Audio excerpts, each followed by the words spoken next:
So, in the first act of Othello, we've been introduced to Othello, the Moor of Venice. We've met Brabantio and the Duke or Doge and the senators. The image has been established of Venice as a modern, sophisticated, relatively democratic political state. And we've got Iago, the cunning, scheming, Machiavellian villain, and Desdemona, the beautiful, virtuous daughter of the senator, who will later be accused of being worse than a courtesan. But in the course of the first act, news comes that the Turks have attacked Cyprus. So what's going on with Cyprus and the Turks? What have the Venetians got to do with Cyprus? We need a little bit of historical and geographical context here. In Ortelius's geography, which we looked at earlier, there is a map of Cyprus and a page devoted to the description of Cyprus. And it's made clear that Cyprus is in a key strategic position. What we need to remember is that in Shakespeare's time, the Mediterranean was the absolute centre of the world. To the north of the Mediterranean was Europe, Christendom. But to the east was Turkey, the Ottoman Empire. To the south were a series of North African client states under the influence of the Ottoman Empire. You almost need to think of the clash between Christendom and the Ottoman Empire as something analogous to the Cold War in the second half of the 20th century. Christendom and the Ottoman Islamic Empire, they were the two global forces, and there was always tension between them. Once the Ottomans marched into Europe, they got almost as far as the gates of Vienna. And so it was that the islands of the Mediterranean were key strategic outposts. Cyprus in the eastern Mediterranean was the closest to the stronghold of the Ottoman Empire that Christian forces ever got. And of course, today, Cyprus is still a key strategic outpost in relation to the West's encounters with the still troubled Middle East. How did Shakespeare know about Turkey, Venice, and Cyprus? Well, one answer is from his reading. There are a couple of very particular references in Othello which make it clear that he was familiar with a book called A General History of the Turks. I've got the copy that belongs to the library of the Shakespeare Birthplace Trust in Shakespeare's hometown of Stratford-upon-Avon. And fascinatingly, on the title page of this book is a signature which says Henry Rainsford. Now, Henry Rainsford was a gentleman from Clifford Chambers, a village just outside Stratford that Shakespeare knew well. Rainsford also had very interesting literary connections with John Donne and with Michael Drayton, a poet and dramatist who we certainly knew that Shakespeare knew.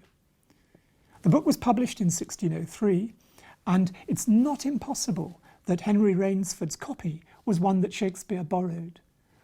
Alas, we simply don't know where Shakespeare got his books, but he knew enough gentlemen who had wealth to buy libraries to be able to borrow their books. So whether it was perhaps his patron, the Earl of Southampton, his later patron, the Earl of Pembroke, or a friend like Rainsford, we don't know. But it's plain that Shakespeare got, at the very least, to leaf through Knowles's General History of the Turks, in which he would have learnt about the origins of Islam, the rise of the Ottoman Empire. And once he got about 840 pages into this, I suspect he didn't read it from cover to cover, but rather sort of leafed through it, his eye would have fallen on the description of Cyprus, and then a marginal note which says how the kingdom of Cyprus came to the Venetians. Venice was a great sea power in the Mediterranean, and Knowles, in his history, tells of how over the ages the control of Cyprus ebbed and flowed between the Venetians and the Ottomans. There are a whole series of battles, there are betrayals, there are alliances, but eventually Cyprus falls to the Turk. Embassies take place, we learn. There are different leagues, different alliances, but eventually, after a great battle involving a siege, Famagusta, the capital, is taken, and Shakespeare would have got to the segment where it says, Cyprus lost. This was the fatal ruin of Cyprus, one of the most fruitful and beautiful islands of the Mediterranean, the loss whereof not without cause grieved many Christian princes, as sometime a kingdom of itself, and now a province of the Turkish Empire. Now, what Shakespeare does in Othello is imagine an alternative history in which Cyprus is saved for the Venetians. The Turks are defeated. Othello is commissioned by the Senate in the first act of the play to take a fleet and an army and fight against the Turks. Good fortune in the form of a storm intervenes, breaks up the Turkish fleet, and once Othello is in Cyprus, he's able to reinforce the garrison and send news back to Venice that Cyprus is safe in the hands of Christendom. The Christians thought of themselves as virtuous and sophisticated. They thought of the Turks, the Muslims, as somehow savage. Things go wrong, though, on the night of the celebration of the dispersal of the Turkish fleet. Cassio gets drunk.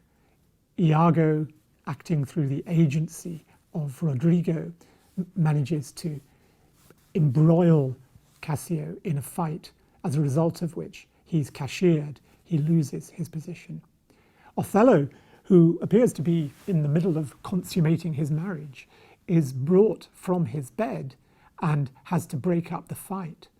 "Why, how now, ho," he says, "from whence ariseth this? Are we turned Turks, and to ourselves do that which heaven hath forbid the Ottomites? Are we turned Turks? Heaven has intervened and saved Cyprus from the Ottomites by means of the storm. It was believed, of course, that the weather was controlled in a way by God. So the storm has saved them from the Ottomites, but now they've started behaving savagely themselves. They're doing to themselves what the actual Turks have not been able to do, destroying the order within Cyprus. Are we turned Turks? That phrase, turn Turk, is a very interesting one. It suggests the idea of conversion. Turning Turk was a frequently used idiom for the idea of a change of religious faith. Interestingly, in the course of the trading between merchants from places like Venice, other Italian states, and North Africa, many Christians did in fact convert to Islam.